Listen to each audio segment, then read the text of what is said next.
If you hear those clicks, that's me typing, ladies and gentlemen. I'm not the fastest typer in the world, but I get it done. This episode of the podcast is brought to you by Blue Apron. Blue Apron is one of my newest and most favoritist, that's not a real word, sponsors, because what essentially is they send you all the ingredients for healthy meals, and you cook them yourself by their directions, with their recipes. All the portions are measured out perfectly, along with spices and detailed photographs that show you what to do in all the various parts of the recipe. It's really interesting, and it's kind of fun too, because cooking, if you get like a recipe book, and then you have to go to the store, you have to buy the individual ingredients, you have to measure them and weigh them and all that stuff. That's a lot of extra work that Blue Apron sort of cuts out. And they also provide you with a wide variety of different meals to choose from, which makes it interesting. It becomes like a little bit of a project, which I think is fun. But really, really yummy foods like coconut curry salmon steaks, Swedish meatballs with braised kale, stuffed cabbage rolls. I've eaten several meals from them so far. The amount of calories that you get from these meals also, it's pretty surprising. It's 500 or 700 calories, which is very low for really yummy, delicious foods. But they're all prepared and designed by people who really know how to make yummy, delicious food. It's not hard to do. I'm not a great chef, obviously. Did I have to say that? It's like saying I'm not a doctor. I'm not a great cook. I know how to cook a few things, but with this Blue Apron thing, I find it fun. I find it like a little bit of a project. It's a lot cheaper than ordering out. You can get, everything is $9.99 per meal. That's all the ingredients in the exact right proportions with simple recipe instructions right to your door. And like I said, there's a wide variety of things that they're going to send you and things to choose from. It's really delicious. It's very healthy for you. Incredible meals. And I think you'll be blown away by the quality and the freshness. All of it comes in like this styrofoam container, all sealed up with ice bags. It's with whatever they use. Ice packs, frozen things, dry ice. Is that what it is? Yeah, all that shit. Whatever the stuff they use to keep it from rotting. That's what it really is. But it's delicious. Go to blueapron.com/Rogan and get your first 2 meals for free. That is blueapron.com/Rogan and get your first 2 meals for free. Really delicious. I'm really happy with it. I use it all the time now, and I recommend you give it a shot, especially when you get your first 2 meals for free. We're also brought to you by LegalZoom.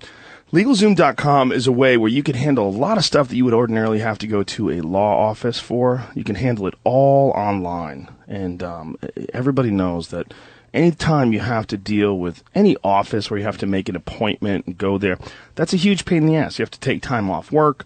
You have to figure out how to get there during normal business hours. There's a lot of things that people take care of in law offices that you can take care of with LegalZoom.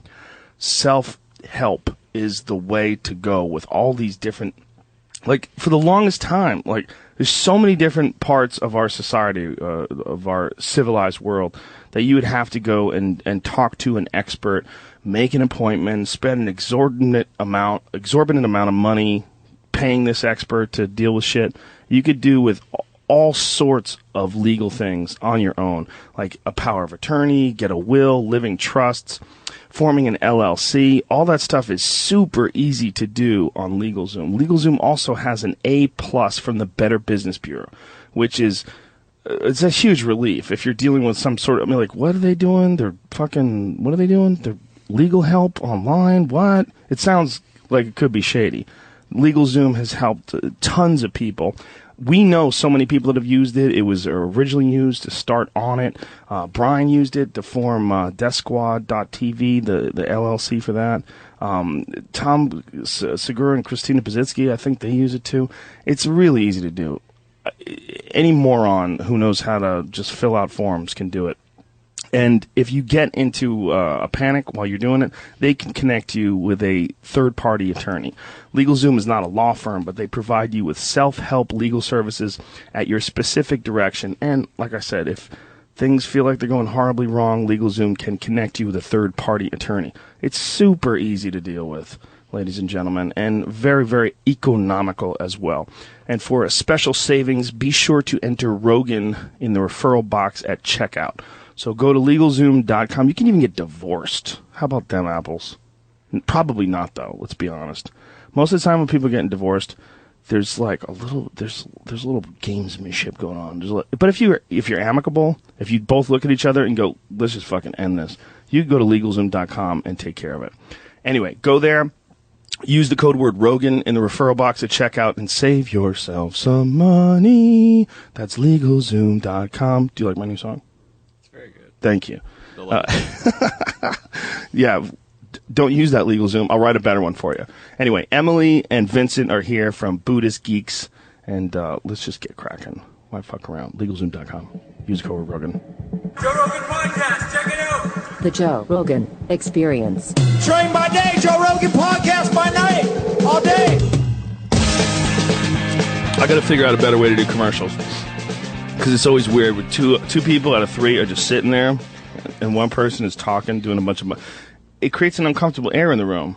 Am I right? A little bit. A little bit, right? It's a little odd. Buddhist Geeks. Somebody sent me a link, I guess it was probably a couple weeks ago, on Twitter to you guys. And right away I went, oh, this could be interesting. A convergence of, would you say spirituality, Buddhism, and technology? That's what you call, and geeks, which always is somehow connected with impairment in vision. Which is very strange, right? Like being very studious and intelligent is connected to your eyes are fucked.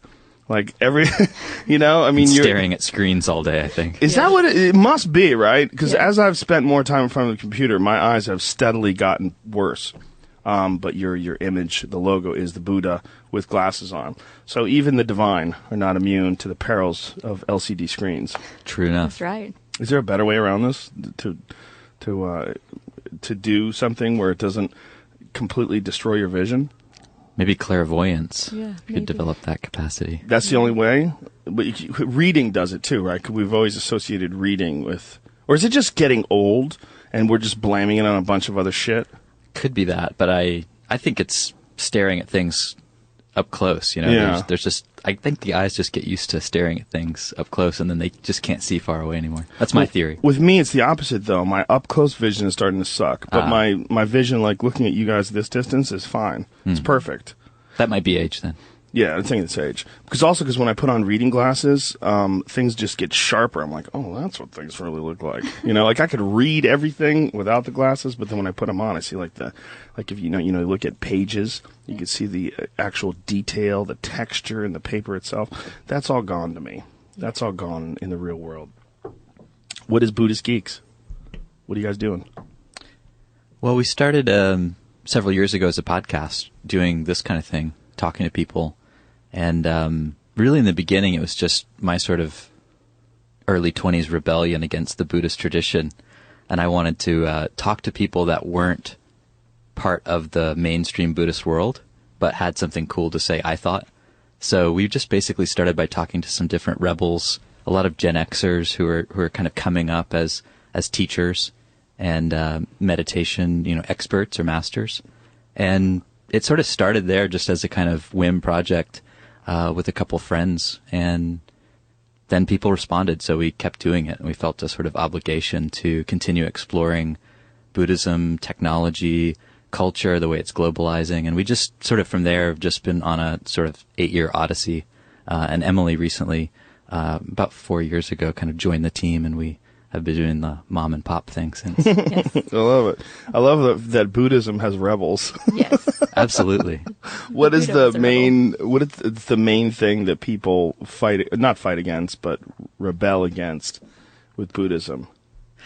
I think it's like most religions, there's some aspect of just rebelling against people telling you what to do, or the feeling that, this system of beliefs is telling you how to live or what to do with your life. I think that's part of it, is just kind of breaking apart dogmatic structures and sort of saying, hey, actually, we can make this our own and figure out how to do it ourselves because we're the ones that are interested in it. So we have to sort of take ownership of that. And so there's a bit of generational pushback, and saying, actually, we don't want to meditate like the hippies did. We don't want lotus flowers and incense. We want like our computer screens and meditation apps. We want to do it the way it makes sense to us. What is that an effective way to do it? Like meditation apps? Is that real? Is that legit?